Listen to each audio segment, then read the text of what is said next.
이제 다 같이 자리에서 일어나서 말씀 봉독할 때 김현태 집사님 나오셔서 말씀 봉독하십니다.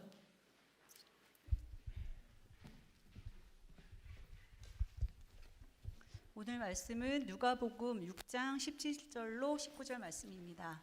누가복음 6장 17절로 19절 말씀입니다. 제가 봉독하겠습니다.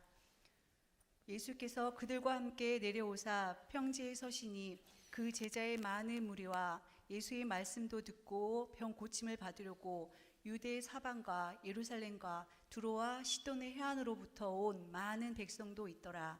더러운 귀신에게 고난받는 자들도 고침을 받은지라. 온 무리가 예수를 만지려고 힘쓰니 이는 능력이 예수께로부터 나와서 모든 사람을 낫게 함이로라. 아멘. 네, 앞에 있는 설교 제목 읽으면서 말씀 시작하도록 하겠습니다. 시작.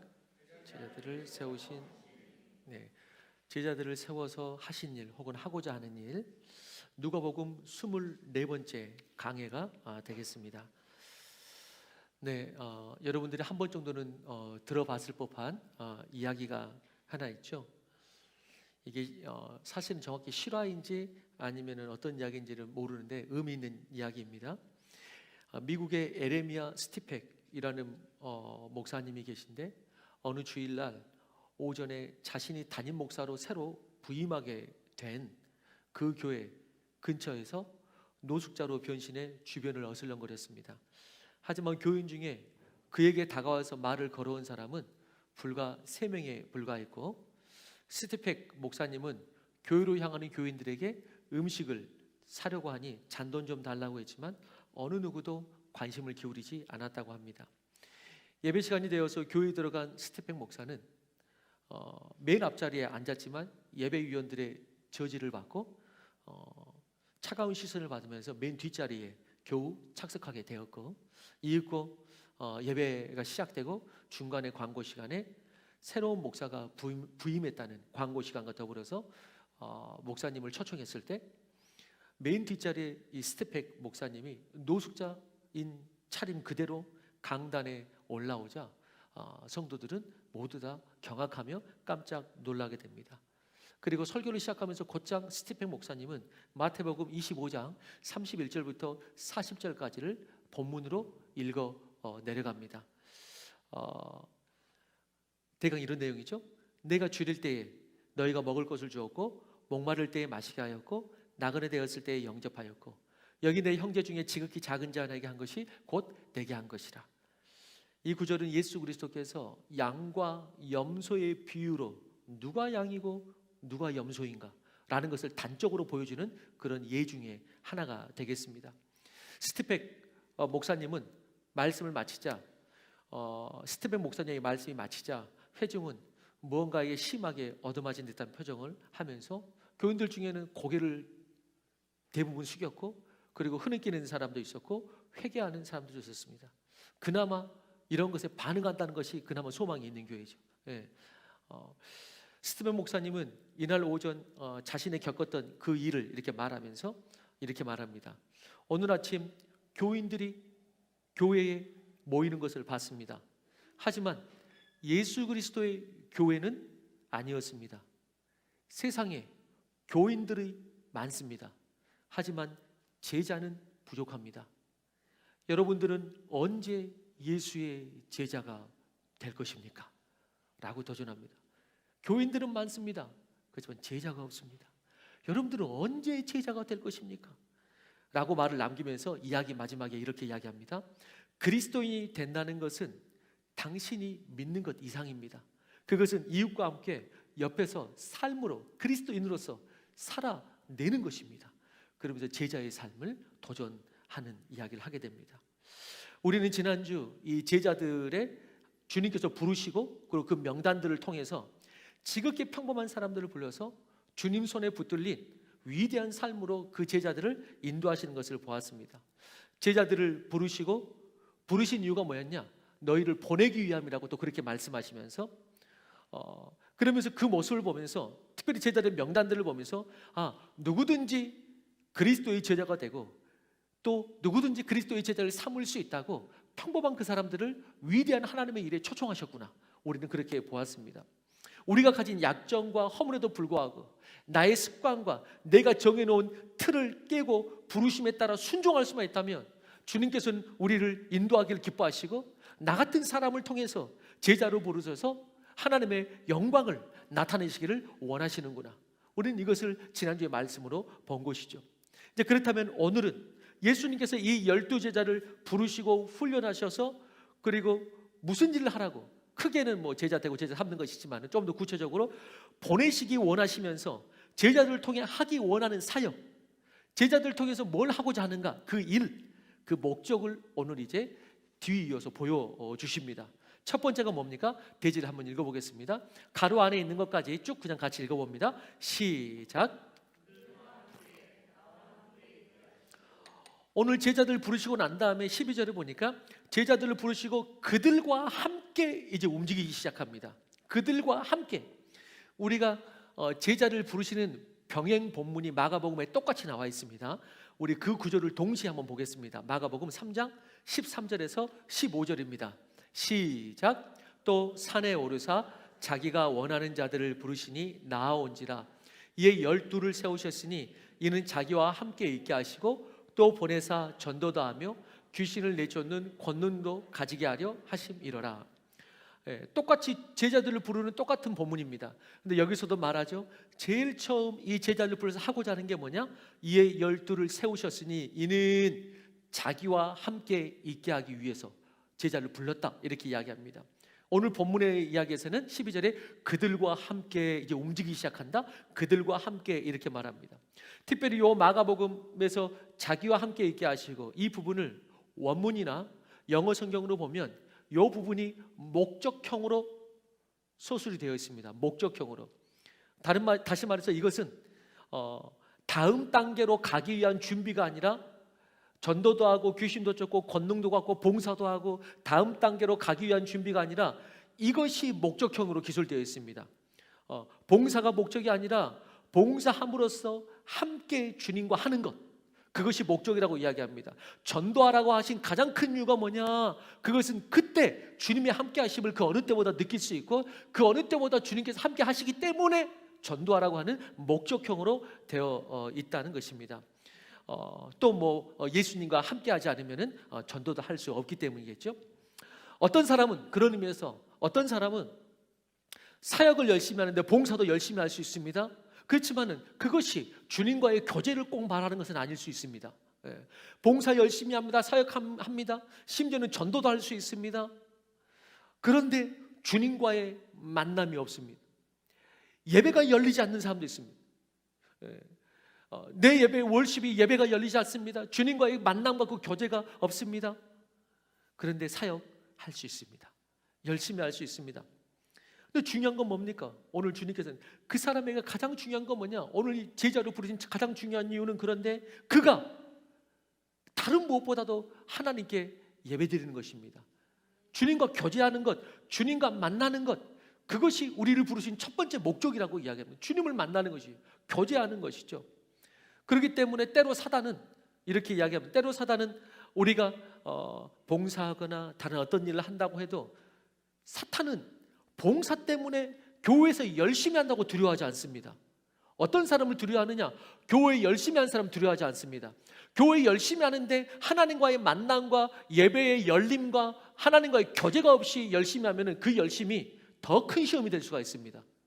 그렇기 때문에 예수님께서는 사탄은 누구를 더 두려워하냐면 교회를 열심히 하는 사람이 아니고 어떤 사람?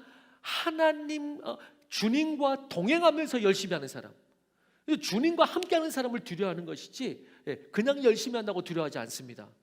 그렇기 때문에 사탄은 어쩌면 이렇게 말합니다. 교회에서 봉사해라, 섬겨라. 그런데 하나님 없이 해라. 기도 없이 할 수 있다.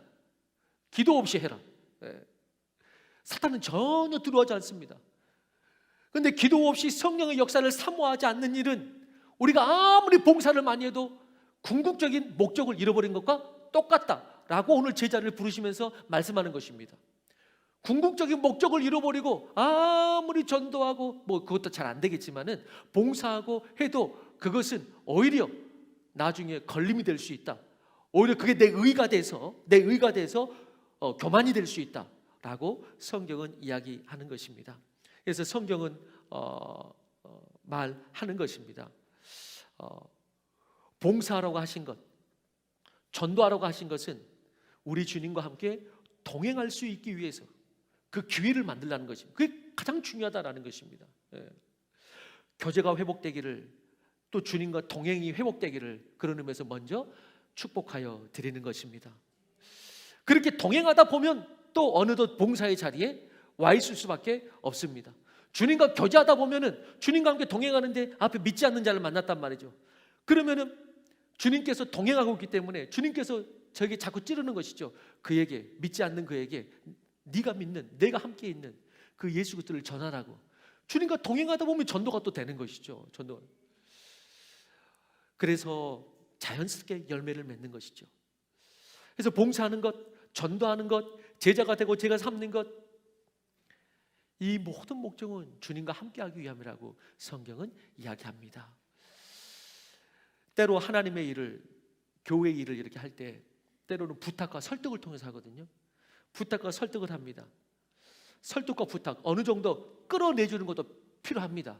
어느 정도 끌어내주는 것도 필요하지만 진정 보화를 발견하면 그 은혜를 나누고 봉사의 손길로 주님을 섬기는 것이 여러분 안 할 수가 없고, 그 은혜가 너무 커서 기도하고 섬기어 나아가는 것, 세상으로 흘러가는 것 안 흘러갈 수가 없습니다. 성경에서 말하죠.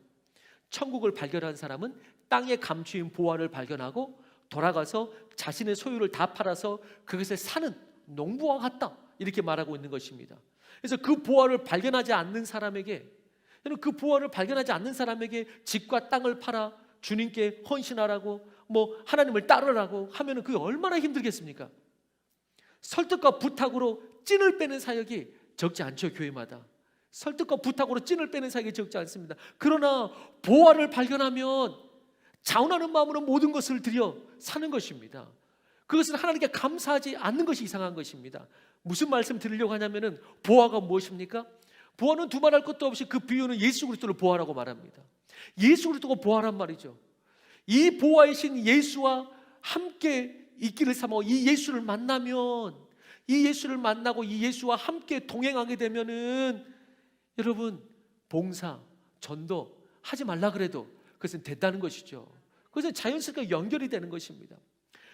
그 보화를 발견하니까 자꾸 말하게 되고 나누게 되고, 또 그렇게 하다 보면은 주님의 보화를 중심으로 해서 또 다른 삶의 보화들을 수없이 열매를 맺게 되는 것이죠. 이 보화를 발견한 사람들은 신앙 자체가 그냥 이 정도면 됐지 신앙이 잘 안 됩니다. 이 정도면 됐지 신앙이 아니라 내 모든 것을 드려도 그 은혜를 다 갚을 수 없다. 내 모든 것을 드려도, 주님의 십자가 길을 쫓으며 내 생명을 다해도 내가 주님을 갚을 수 있겠는가? 그런 은혜의 마음, 그런 감사할 수밖에 없는 것이 있는 것입니다. 저는 그런 의미에서 저를 포함해서 우리 모두가 뭘 먼저 해야 되냐? 오늘 제자를 부르시면서 나와 함께 있게 하시고 이 보화를 먼저 발견하게 되기를 주의 이름으로 축원하는 것입니다. 그래야지 전도가 억지로 안 됩니다. 그래야지 봉사도 자연스럽게 됩니다. 그래야지 교회가 자연스러운 봉사와 전도로 충만해지지, 그렇지 않으면은 설득과 권유와 그런 걸로 지치는 교회가 됩니다. 저는 우리 교회가 설득과 권면과 권유와 이런 걸로 지치는 교회가 아니고 자원하는 마음으로 충만한 교회가, 하나님과의 교제가 열리는 교회가 되기를 주의 이름으로 원하고 축복하는 것입니다. 그래서 나와 함께 하시고 가장 먼저 이 기쁨으로 이 명령에 순종하는 것입니다. 그래서 기독교의 기독교 서적 중에 스테디셀러인 소명의 저자 오스 기니스는 이렇게 말한 것입니다. 우리는 무엇 애로의 부르심 이전에 누구 애로의 부르심에 응답해야 한다라고 말한 것입니다. 무엇 애로의 부르심 이전에 누구 애로의 부르심에 응답해야 된다. 그런 의미에서 저를 한번 따라서 해보시겠습니다. 예수님은 사명보다 사귐을 먼저 원하신다. 이게 너무 중요한 거예요. 사명보다 사귐을 먼저 원하신다. 그래서 아까 일부배 때도 말씀드렸어요. 일부배 때는 주로 목자들이 오거든요. 이제 주일학교나 다음 세대 목자들이나 좀 봉사하시는 분들이, 그때도 말씀드렸어요. 여러분들이 여기서 먼저 여러분들이 예배가 열려야지, 여러분들이 예배를 제대로 드려야지. 이제 바로 우리 아이들 예배 인도하러 갈 텐데 나도 여기서 예배가 잘 안 돼가지고 예배도 안 열리고 하나님과의 교제도 안 열리고, 근데 가가지고 갑자기 이 애들을 내가 예배 인도한다고 그게 되겠냐고. 그래서 가장 먼저 중요한 건 뭐냐면은 여러분들이 먼저 하나님과의 교제와 예배가 열리는 것입니다. 그렇기 때문에 이 일부 예배 먼저 여러분들이 예배에 성공하는 것입니다. 그래야지 바로 가서 우리 아이들을 예배할 때에 그 열린 영성이, 그 열린 예배가 자연스럽게 흘러가지, 나도 예배가 안 열렸는데 가가지고 아이들을 어떻게 인도하겠습니까? 라고 우리가 나눴어요. 그렇습니다, 여러분. 제가 제 아내와 사귐이 있어야지 서로를 향한 책임과 봉사가 잔호하는 마음으로, 기쁨으로 가정을 올바로 세우게 되는 것입니다. 아내와 제가 사귐이 없는데 어떻게 가정의 책임과 봉사를 다하겠어요? 아이들도 마찬가지예요. 저는 아이들에게 어떤 능력 있는 아빠의 모습, 용돈 많이 주는 힘 있는 아빠, 물론 저는 그런 힘도 별로 없지만은, 여러분 근데 중요한 게 뭐예요? 저는 다른 것보다 중요한 것이 함께 있어주는 힘. 저는 그것이 부모가 가져야 될 힘이라고 저는 생각합니다. 함께 있어주는 힘, 함께 있어주는 관계, 그것이 힘이요, 그것이 열매요, 그것이 우리 아이들을 건강하게 자라게 하는 것이라고 믿습니다. 아빠가 혹은 엄마가 아무리 밖에서 일을 열심히 하고 내가 용돈은 너한테 많이 줄 수 있어, 근데 함께 하질 않아. 잘 함께 하는 시간이 없어. 여러분 그건 헛된 것이죠. 오늘 예수님이 그 말씀하시는 것입니다. 아무리 너희네가 열심히 하고 뭐 해도, 물론 그 자체가 나쁜 거라고는 말할 수 없겠지만 더욱더 중요한 것은 나와 함께 교제하는 거, 함께 있는 거. 그래야지 봉사도 건강해지고, 그래야지 전도도 열매를 맺고. 그렇지 않으면은, 함께 하고 있지 않으면은 열심히 했는데 그게 내 교만이 되고, 열심히 했는데 그게 내 의가 되고, 열심히 한 만큼 시험 들어가지고 웬만하면 못 일어나고 더 큰 시험 들고 이럴 수가 있기 때문에 이게 너무나 중요합니다. 하나님과 함께 하는 것, 그게 제자로 부르시는 첫 번째 목적이다라는 것이죠. 주님께서, 그런 의미에서 주님께서 제자를, 지난주에도 이 말씀 드렸지만 제자로 당신을 부르신다라는 것이 인간적인 마음으로는 제자? 그럼 바울과 같은 사람, 베드로 같은 사람만 될 것 같고 부담이 될 수도 있겠지만은, 그러나 우리를 제자로 부르시는 궁극적인 목적이 너희가 나와 함께하기 위하여서 너를 부른 거야 라고 말씀하신다면, 그것이 얼마나 우리에게 포기할 수 없는 자리고 얼마나 풍요로워지는 부르심인지 모르는 것입니다. 그렇다면 우리는 다시 한번 일어나서 주님을 따라야 되지 않겠는가? 그렇다면 이웃과 열방으로 우리가 주님과 함께 나아갈 수 있지 않겠는가? 왜? 그것이 주님과 함께하는 가장 복된 길이기 때문에 그렇습니다. 그런 의미에서 구원의 목적을 성경은 고린도전서 1장 9절에 이렇게 말하는 것입니다. 같이 한번 읽어보겠습니다. 시작. 너희를 불러 그의 아들 예수 그리스도 우리 주로 더불어 교제케 하신 하나님은 미쁘시도다. 여러분 구원이 뭡니까? 구원이 천국 가는 겁니까? 제가 이제 새 생명 되면 제가 이 새 생명에서 이런 말을 자주 하거든요. 구원의 개념을 바로 잡으라고. 성경에서는 구원을 그냥 천국 가는 것이라고 말하지 않습니다. 예. 여러분 구원은 뭐냐? 하나님과 교제가 회복된 것입니다. 예. 그렇기 때문에 여기서 주님과 교제 안 하다가 그냥 믿긴 믿었으니까 그때 천국 가는 거 아니야? 그거 구원이라고 말하지 않습니다. 구원받은 사람은 여기에서부터 주님과 교제합니다. 그러면서 여기에서 작은 천국을 경험합니다. 그리고 이제 온전한 천국으로 가는 것입니다. 그렇기 때문에 구원은 하나님과의 교제가 회복되는 것, 그것을 구원이라고 하지, 어느 장소로 가는 것, 그것을 구원이라고 말하지 않습니다. 성경은. 예. 교제가 회복되다 보니까 가는 것이지 어느 장소로 가는 것 자체가 구원이라 성경은 그렇게 말한 적이 없습니다. 성경은 주님과의 교제가 회복되는 것, 그것이 구원이고 그런 자들에게 예비된 곳이 천국이다, 이렇게 성경은 말하고 있는 것입니다. 자, 그렇다면 두 번째, 그렇게 나와 함께 하시고 두 번째 제자를 부르신 목적이 뭡니까? 두 번째 대지도 두 줄 다 읽어봅니다. 시작. 말씀을 전하고 보내사 전도하게 하시고. 오늘 예수님께서 제자들을 데리고 그들과 함께 이제 사역합니다. 본격적으로 그들과 함께. 그리고 첫 번째 하신 사역이 뭐냐면은 말씀을 전했다, 이렇게 나옵니다. 예, 그리고 제자들도 그렇게 하라고 미리 모범적으로 너희들도 이렇게 해야 된다라고 제자들이 해야 될 일을 보여주시는 것이죠. 제자들이 해야 될 일을 첫 번째 보신 게 뭐냐면은 말씀을 전했다, 이렇게 나옵니다. 말씀을 전했다. 여러분, 예수님의 사역을 정리할 때 그 예수님의 사역을 3대 사역이다, 이렇게 정리합니다. 그 구절이 마태복음 9장 35절인데 함께 읽어봅니다. 시작.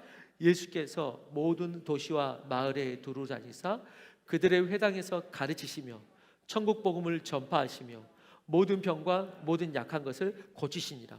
여기서 보면은 회당에서 가르치시며 전파하시며 고치신다, 이 세 소수로가 나오는데, 그래서 가르치신다 teaching, 전파하신다 preaching, 그 다음에 고치신다 healing. 그래서 teaching, preaching, healing. 그래서 예수님의 사역, 그런 나머지 뭐 사도 바울이니 베드로도 이 세 가지 사역을 했다라고 집약해서 이야기합니다. teaching했다, preaching했다, healing했다. 근데 이것을 두 가지로 더 집약하면은 무슨 사역이냐면은 티칭과 프리칭은 결국 말씀을 전하거나 가르치는 것입니다. 다시 말해서 말씀 사역. 그리고 힐링은 뭐냐면 말 그대로 치유 사역입니다. 그래서 예수님의 이 3대 사역을 다시 두 가지로 딱 좁히면 뭐냐면은 그게 말씀을 전하거나 가르치는 말씀 사역, 그 다음에 치유 사역, 이 두 가지입니다. 말씀 사역과 치유 사역, 이 두 가지를 했다는 것이죠. 그래서 오늘 예수님께서 제자들 오늘 본문에서 말씀하십니다. 예수님께서 제자들에게 보여주시고 본인이 했던 사역, 그는 뭐냐? 말씀 사역했고 너네도 말씀을 전하고 그리고 양육해야 된다, 가르쳐야 된다라는 사역을 보여주십니다. 말씀 사역의 첫 번째는 어찌됐든 전도하는 것이죠. 말씀을 전해서 전도하는 것이죠. 여러분, 저는 아직도 2002년 월드컵을 벌써 이제 20년이나 벌써 지났는데 시간이 너무 빨리 흐르죠, 세상이. 월드컵을 잊을 수가 없는데 축구라는 경기에서 이렇게 온 국민이 하나가 될 수 있구나라는 것을 새삼 느꼈던 그런 시간이었죠. 저도 저희 아내와 함께 아직도 기억하는 것이, 이제 저희 아내가 연애할 때가 그때인데, 연애할 때 그때였는데, 그때 독일전 했을 때 아내와 함께 아내가 뭐 광주에 살았지만은 그때 어찌 여차저차해서 삼성 강남 삼성 코엑스에 가가지고 독일전을 둘이서 봤던 기억이 납니다. 근데 그때 이제 독일전이 패배했죠. 근데 한참 연애하는 시절이기 때문에 독일전에 패배했든지 안 했든지 별 상관이 없었습니다. 둘이서 삼성 코엑스를 갔다는 것이 중요했기 때문에.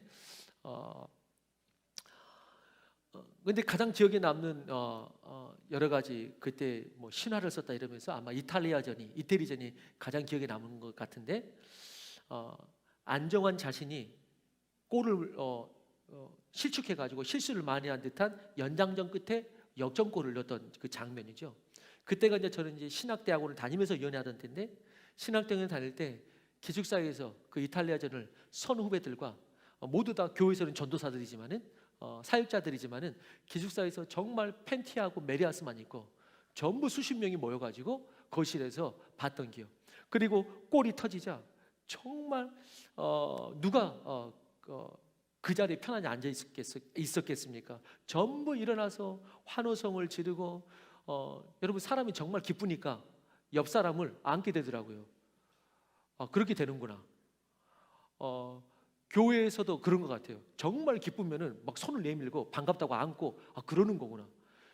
안정환이 골 넣으니까 평상시에 앉지도 않았으면 저 둘이 안고 있더라고요. 평상시에 그 손도 안 내밀면서 막 자연스럽게 막 손을 내밀고 막 서로 화이팅하고 난리가 아니었어요. 정말 그 시간만큼은, 그 안정환이 골 넣자 그 시간만큼 축제의 분위기가 있어서 미운 다툼 시기 질투가 다 사라지고 부흥회가 되는 것이죠. 교회 부흥회보다 더 깊었을지도 몰라요. 그리고 다음 날은 뭐 하죠? 그 전날 부흥회를 했으니까 다음 날에는 막 서로 증인의 삶을 사느라고 회사에 가가지고 안정환이 뭐 이 전날 있었던 사건을 막 증거하느라고, 너 봤냐? 나는 봤다. 골 넣더라. 막 이러면서 막 증인의 삶을 산단 말이죠. 여러분, 그것이 전도이죠. 여러분, 안정환이 골을 넣어도 증거하는데 예수님이 승리하셨는데 왜 증거하지 못합니까? 안정환이 골을 넣어도 안정환이 골 넣었다고 아직도 제가 기억하고 여러분도 다 기억하는데, 지금도 잊지 않고 기억하고 있는데, 여러분, 예수님이 승리했다는데 왜 우리가 전도하지 못합니까? 안정환 골만 따도 못한 거, 그런 거 아니잖아요. 방주교회, 인천의 방주교회 박보영 목사님이라고 계십니다. 특별히 박보영 목사님이 여러 가지 또 꽤 그 부흥회나 여러 가지 한국 교회를 깨우는 것으로 유명한 목사님이기도 하고 간증이 대단하죠. 특별히 믿지 않는 자도 믿지 않는 자지만은 교회 안에 믿는 자들을 깨우는 사역을 하죠. 믿는 자들을 깨우면서 진짜 십자가 따라가느냐, 진짜 믿느냐라는 믿는 자들을 깨우는데 그분의 간증 중에 이런 게 있죠. 원래는 그분이 의사였다가 늦게 목회자의 부르심을 깨닫고 신학교에 입학하고 목회를 시작하는데, 신학교에 입학하고 목사 안수 안 받았지만 전도사 때 개척을 하고 상가 2층에 개척교회를 시작하죠. 그런데 그때 식도암으로 목사님이 너무 고생을 했죠. 식도암이었어요. 목사가 되기 위한 교단 시험이 있던 날 시험 보러 갔다가도 목이 너무 아파가지고 결국 시험도 못 치르고 겨우 교회까지 기어오다시피 교회까지 와가지고, 교회 안에 예전에는 개척교회 보면은 상가 거기에 뒤에 칸 쳐가지고 쪽방 만들어 놓고 거기서 살고 그랬거든요.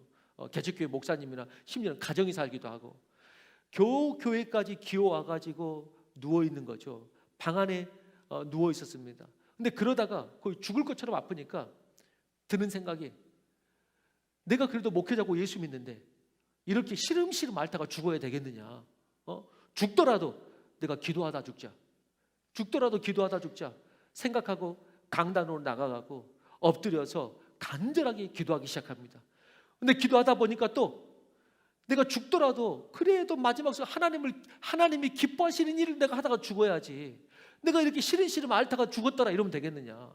하나님이 기뻐하시는 일을 하다가 죽어야지 하는 생각이 드는데, 하나님이 가장 기뻐하시는 일이 뭐냐라고 생각해 보니 그건 두말할 것도 없이 영혼구원이죠. 전도하는 것이죠.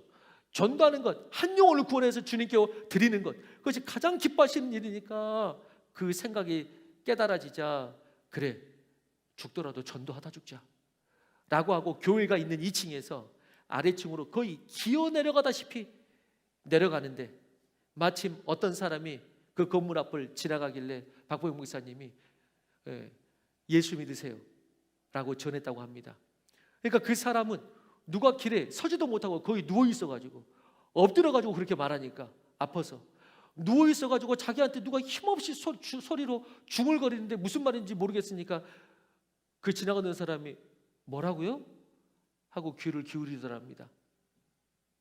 그러니까 그 사람에게 예수 믿으세요 라고 전하고는 그 사람 발을 붙잡고 힘을 다해 마지막 전도하다 죽는다고 기도를 했다고 합니다. 힘을 다해 마지막 기도라고.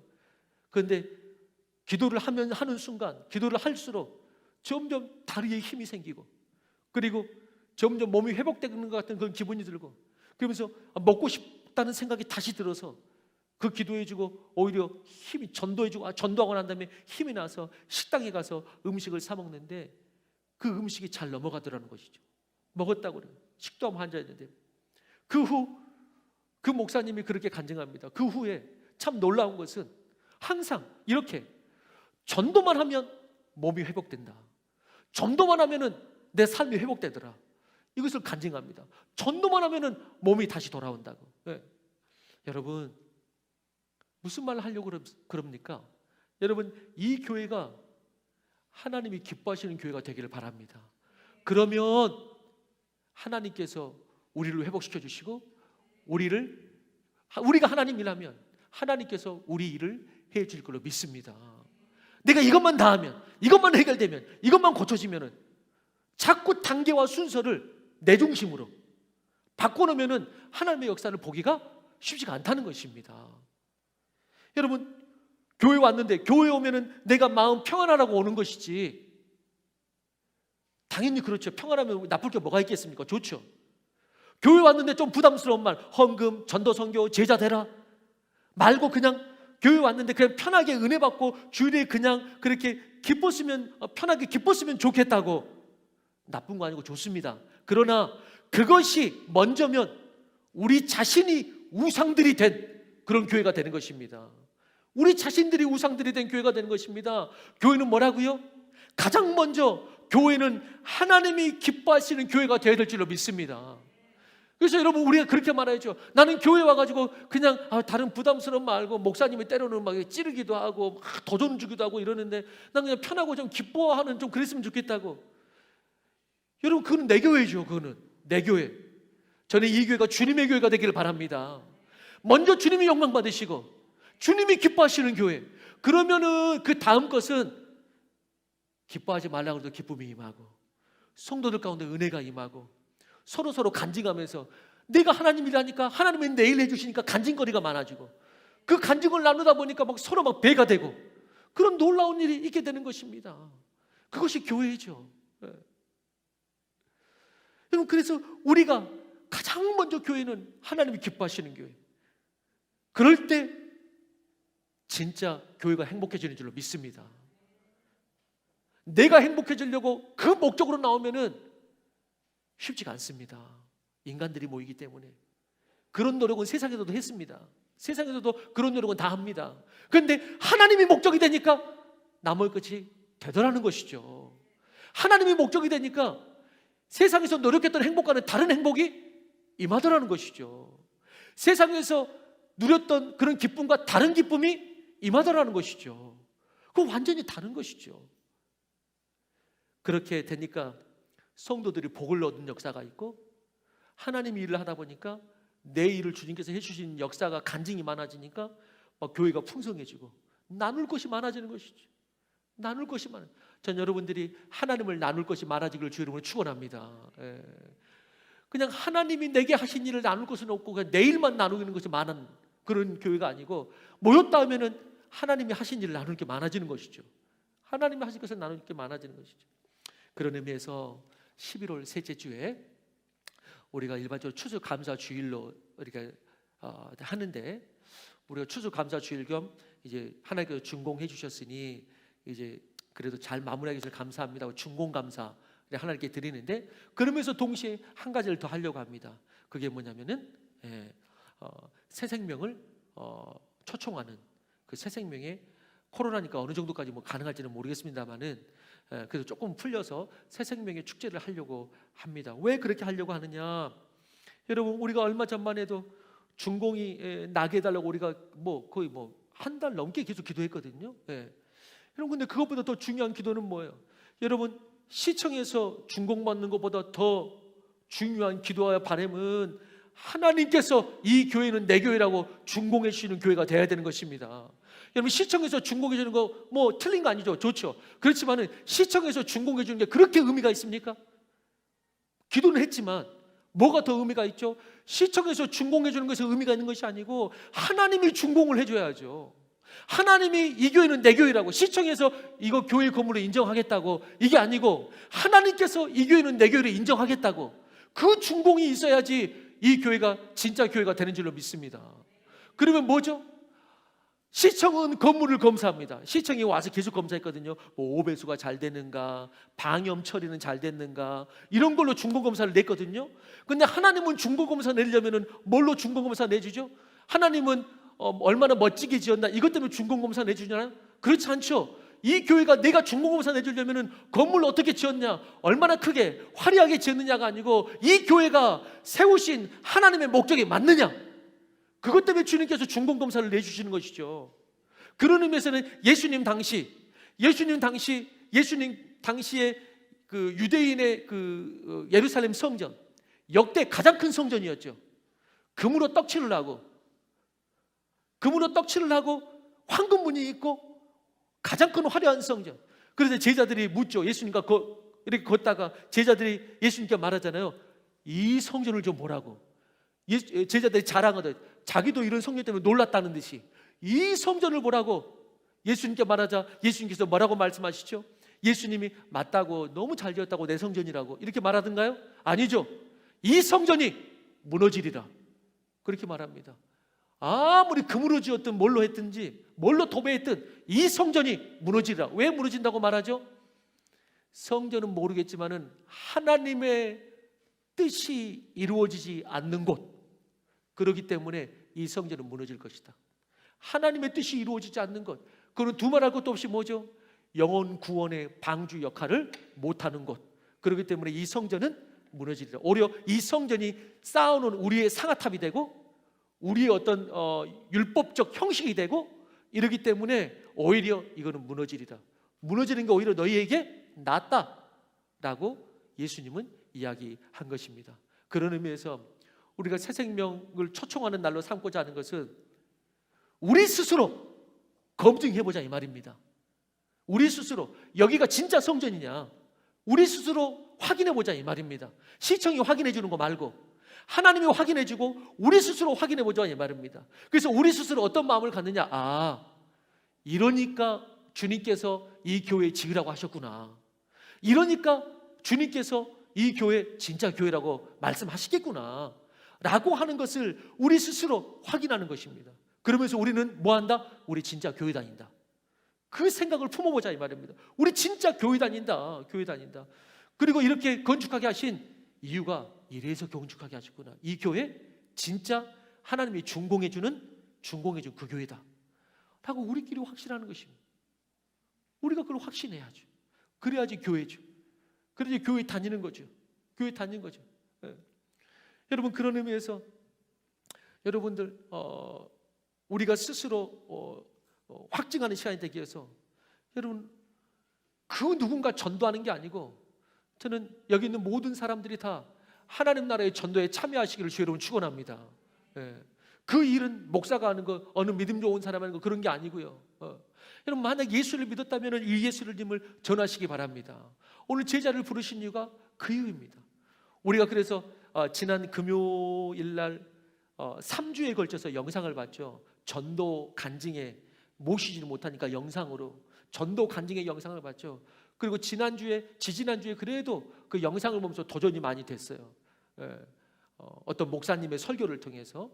그러면서 시골에 20명, 30명밖에 안 보이는 그 교회가 20명, 30명밖에 안 보이는 교회가 1년 만에 300명, 400명이 되는 걸 봤죠. 이유는 간단합니다. 그 교회가 전도하는 교회가 되었기 때문이죠. 그러면서 그 목사님이 이렇게 막 도전했잖아요. 그 목사님 어떻게 도전합니까? 우리는 때로, 저도 믿음이 없어가지고 때로 전도를 고민할 때 1년표 같은 거 할 때 1+1 해가지고 올 한 해 한 영혼 구원하기. 그러니까 한 영혼 구원하니까 그 목사님 뭐라 그러셨죠? 저는 도전 많이 받았어요. 한 영혼 구원하니까 그래 1년 동안 한 영혼만 구원하면 되니까 뭐 1월달, 2월달 굳이 열심히 안 해도 그냥 지나가고, 그리고 연말에 조금 생각하다가 그러다 보니까 결국 한 영혼도 못하는. 그래서 그 목사님이 뭐라고 도전합니까? 몇 명 구원하라고 오라. 그 무슨 노래를 막 부르면서 오라 우리가 몇 명을 변화시키자. 그러면서 오라 우리가 100명을 변화시키자. 그러면서 결단하라고. 100명이 전도하겠다고 해야지. 그래도 몇 명 할 거 아니냐고. 한 명 전도하겠다면은 그 한 명 절대 평생 얻어 못 한다고. 그래서 계속 100명. 처음에는 사람들 웃었죠. 무슨 100명은 지금 한 영혼도, 내가 지금 예수 믿은 지 10년 동안도 한 명도 못 했는데 지금 무슨 100명은 지금. 그런데 그래서 계속 고백하고 계속 도전하다 보니까 결국에는 하나님께서 역사하셔가지고 놀라운 역사가 있는 것을 보게 되는 것이죠. 여러분들은 어떠세요? 여러분들 만약에 옆 사람에게 이 시간에 우리가 지금 이제 3주 남았는데 그 교회에서 간증 들을 때 한 달을 남겨놓고 300명 정도 합시다. 근데 300명이 와버렸잖아요. 물론 제가 그런 숫자적으로 막 따지고 막 그렇게 하고 싶지는 않습니다. 그렇지만은 얼마나 그 마음이 중요한지 몰라요. 그 마음이 중요한지. 그래서 우리가 이제 3주 남았는데 저는 이번 우리 중공검사의 감사로 드릴 때 영혼 전도에서 하나님께 올려드리지 않으면은 주여 이 벽돌을 받아 주옵소서. 주님께서 안 받습니다. 이 벽돌 다 하나님께서 받는 예문 아닙니다. 주여 이 땅을 이제 받아 주옵소서. 하나님께서 안 받죠. 내가 언제 벽돌 받느냐, 내가 언제 땅을 받느냐, 그 안에서 벌어지는 영혼을 받느니라 라고 하나님께서 말씀하시는 것이죠. 그런 의미에서 우리 교회가 진짜 교회냐, 진짜 교회 맞느냐라는 것이 어쩌면은 진짜 하나님께서 인정해 주시는 중공이냐, 그것은 어쩌면은 돌아오는 그때 어쩌면은 어떻게 보면 하나님께서 진짜 받으시는 교회인지 아닌지 볼 수 있는 현장이 될 수도 여러분 있습니다. 그런 의미에서 우리 옆 사람에게 그렇게 한번 이야기해 봅시다. 1부 때도 이야기했는데 제 생각 같아서는 100명 하고 싶지만은, 물론 저도 믿음이 필요하고 노력이 필요하고 100명 할 수 있는 용기가 부족합니다. 그럼에도 불구하고 하고 싶지만은 그래도 우리 수준에 맞춰서 해보자 라는 마음으로 우리 옆 사람에게, 우리 이제 추수감사절인데 그때를 딱 생각하면서 우리 그때 뭐 내가 예수 믿게 해가지고 데리고 온다, 이 생각은 두 번째 치고 교회 한 번만 가서 우리 같이 예배드리자. 한번 와봐라. 한 번만이라도 와봐라. 이게 중요한 것 같아요. 전도하다 보니까 그 전도 그 왕들 간증 들어보니까 그게 중요하더라고요. 네. 그래서 이 시간에 옆 사람에게 우리 10명 전도합시다. 이렇게 한번 해봅시다. 옆 사람에게 인사해 봅시다. 시작. 앞뒤 옆 사람, 우리 10명 전도합시다. 우리 말하면서도 안 믿어지죠? 말하면서도 막 헛웃음 나오고 왜? 내가 10년을 신앙생활해도 지금 한 명도 안 했는데 무슨 내가 지금. 여러분 그 생각을 바꾸시고, 물론 그 교회도 그랬다 그래요. 전부 다 헛웃음 치고 저 목사가 미쳤나 보다고, 저 목사가 미쳤나 보다고. 여러분 그런데 결국 전도하자 밀어붙이니까 결국 놀라운 열매를 맺는 20명 30명의 시골 교회가 결국 부산에서 가장 큰 교회 중에 하나가 되었죠. 가장 큰 교회 중에. 여러분 주님께서 우리를 부르신 이유, 말씀을 전하고 말씀을 가르치라고 우리를 부르셨습니다. 그것은 우리 모두의 사명인 줄로 믿습니다. 마지막 세 번째입니다. 같이 대지 한번 읽어보겠습니다. 시작. 귀신을 쫓아내고 병을 고치셨다. 권능을 주사 귀신을 쫓게 하시고. 이렇게 우리가 말씀을 전하는 사역에 있어서 중요한 사역이 있는데, 그게 뭐냐면은 귀신을 쫓고 병을 고치는, 어둠의 세력을 물리치는 그러한 사역이 되겠습니다. 우리가 이런 전도 사역과 말씀 사역을 방해하고 사람들을 무너뜨리는 악한 영과 귀신의 존재와 활동을 분별하고 물리쳐야 된다는 것입니다. 왜? 예수를 알지 못하는 모든 사람들은 죄와 사탄의 영향 아래 있기 때문에, 그리고 그 아래에서 일어나는 것 중에 하나가 뭐냐면은 악한 영이 역사하고, 그리고 대표적으로 사람이 마음과 육체가 병드는 현상이 있기 때문에 그것을 치유하고 고치라고 이야기하고 있는 것입니다. 그래서 성경은 예수님이 오셔서 하신 일들을 기록하면서 가장 많이 볼 수 있는 사건이 뭐냐? 두리뭉실한 이야기 아닙니다. 두리뭉실한 이야기 막 상담하고 내적 치유하고 그런 거 아니고요. 여러분 아주 실질적으로 귀신 쫓고 병 고치고, 귀신 쫓고 병 고치고가 설교, 귀신 쫓고 병 고치고가 예수님의 사역 내내 쉬지 않고 벌어집니다. 귀신 쫓고 병 고치고, 귀신 쫓고 병 고치고. 왜? 그것을 통해서 어둠을 열고 복음이 들어가게 하는 일이 계속 있었던 것입니다. 오늘 본문에서도 예수님의 제자를 부르셔서 함께 내려오사 처음에 말씀을 나누고, 그 다음에 18절에 귀신에게 고난받는 자를 풀어주시고 19절에는 병을 낫게 했다, 이렇게 나오고 있는 것입니다. 그렇습니다. 빛이 들어오면 어둠이 떠나는 것입니다.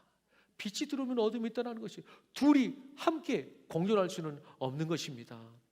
예수님은 너희네가 그렇게 말씀의 사역을 하고 주님의 제자로 부르심으로 나아갈 때 너희를 방해하는 것이 있을 것이라고 이야기하는 것입니다.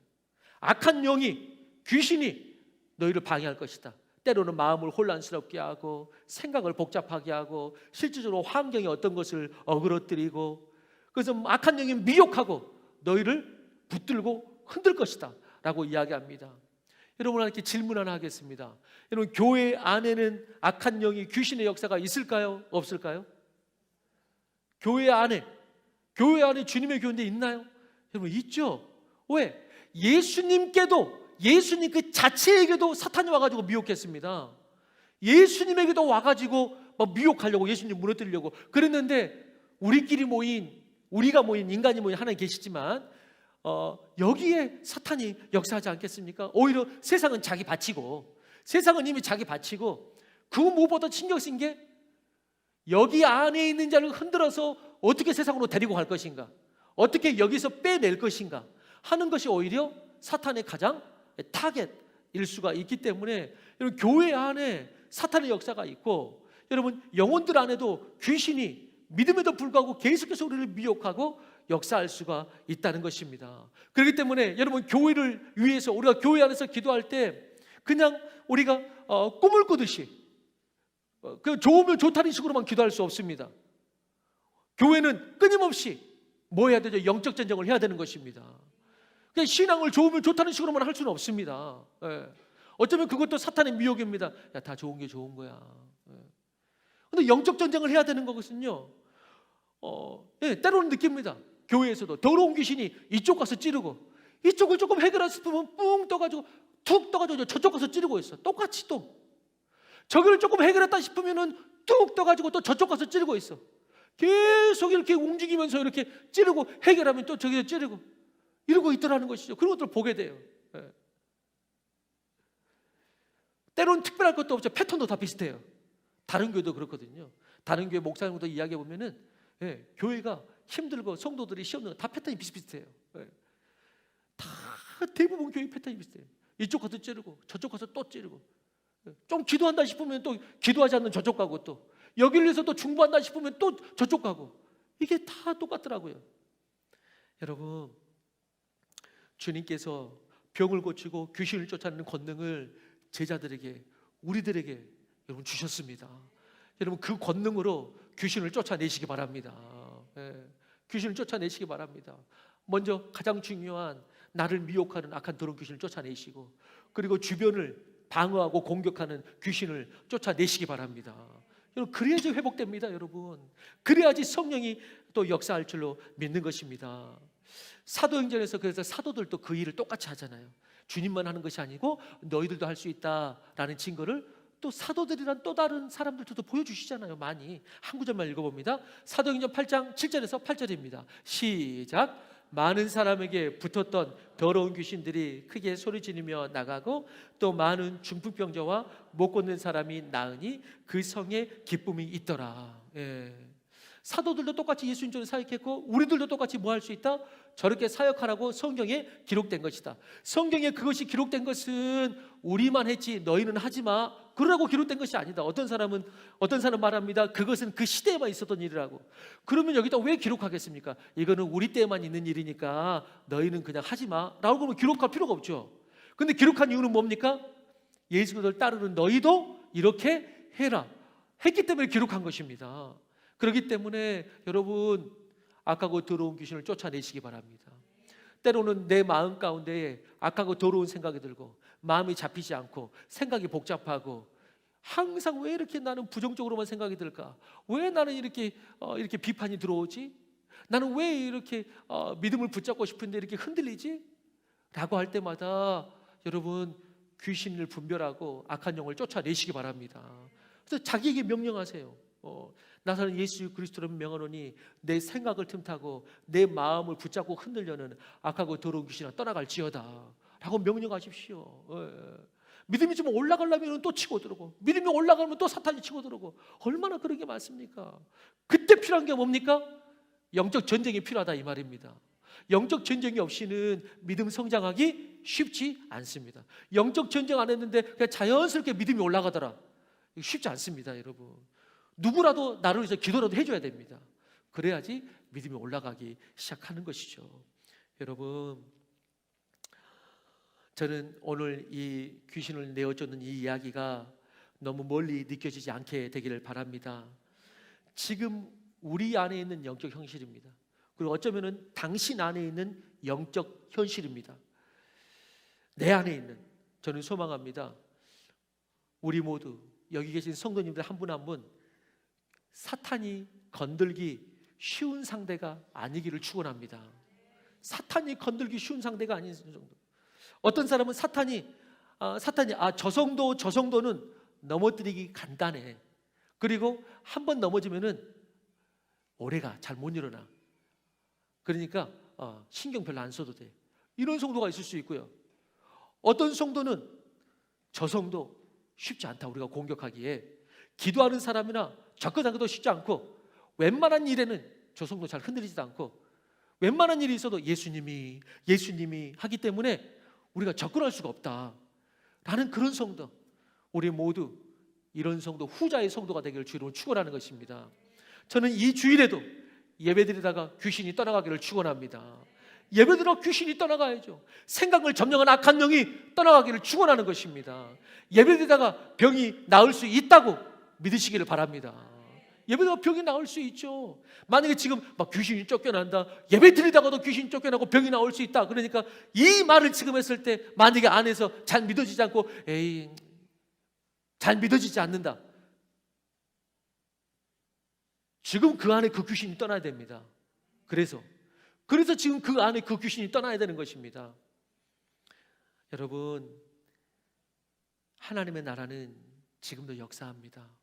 그때 당시만 아니고 지금도 이 시대에도, 그리고 사도 바울은 누구를 통해서도 성경은 말합니다.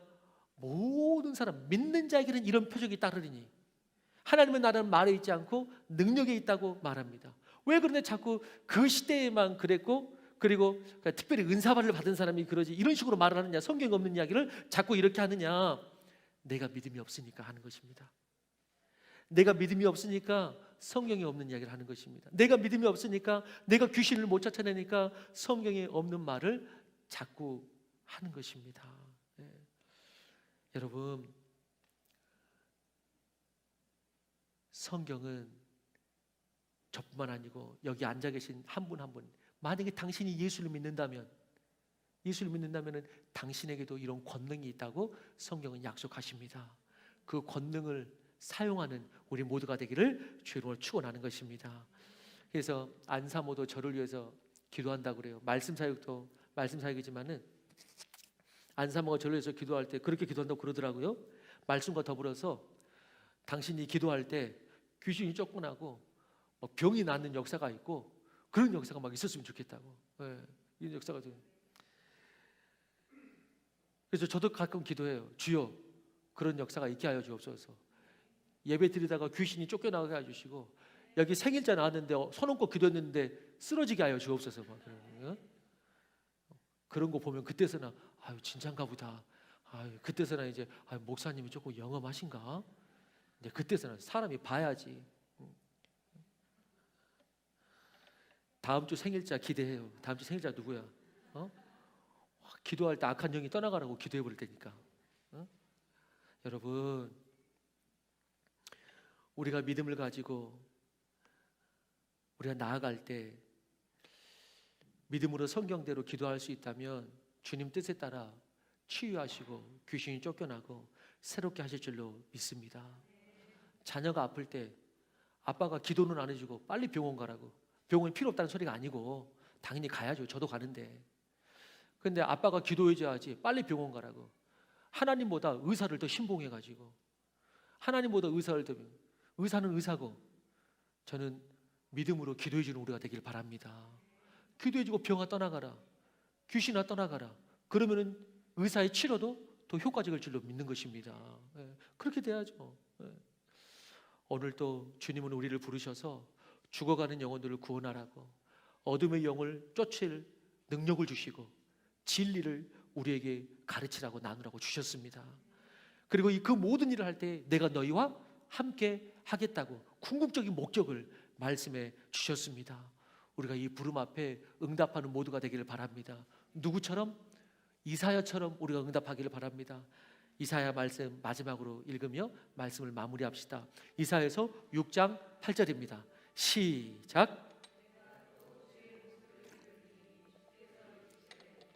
누구를 보내며 누가 우리를 위하여 갈고 하시니 그때 내가 이르되 내가 여기 있나이다 나를 보내소서 하였다오니.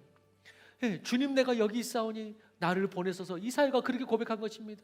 주님께서 애타게 당신의 제자, 구약에서도 제자죠 뭐, 당신의 사람을 찾을 때에 이사야가 응답한 것입니다. 주님 내가 여기 있사오니 나를 보내십시오. 그리고 그를 통해 놀라운 역사를 이루시고 그 모범으로 성경에 우리를 보여주신 것이죠. 여러분, 그런 믿음의 사람들, 순종으로 응답하는 제자들을 통해서 복음이 지금 여기까지 왔고 나에게까지 왔고, 그리고 예수님이 다시 오실 때에 하나님의 나라는 이들을 통해서 전진하고, 그리고 천국에서 최종 승리의 예배와 축제를 이들이 주님과 함께 누리게 될 것입니다. 주님의 오늘 이 부르심 앞에 응답하십시오. 그러면 주님께서 우리의 고백을 통해서 함께 주실 것입니다. 오늘 하나님 앞에 부르심에 응답하는 마음으로 우리 다 같이 일어나서 우리 마지막 찬양하고 우리 기도하도록 하겠습니다. 하나님 아버지, 이제 지금도 예수 그리스도께서 우리를 부르시고 있는데 그 부르심에 응답하는 자들을 통해서 주님께서 말씀 사역과 치유 사역, 이 두 가지를 하라고 하시며, 그리고 궁극적으로 내가 너희와 함께 할 것이라고 말씀하십니다.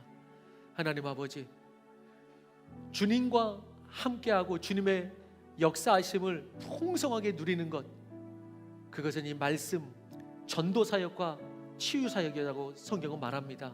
하나님 아버지, 이 부르심 앞에 우리가 응답하여서 내 평생, 우리 평생 주님께서 함께 하시는, 그래서 하나님의 나라 놀랍게 함께 이루어가는 우리 모두가 될 수 있도록 역사하여 주옵소서.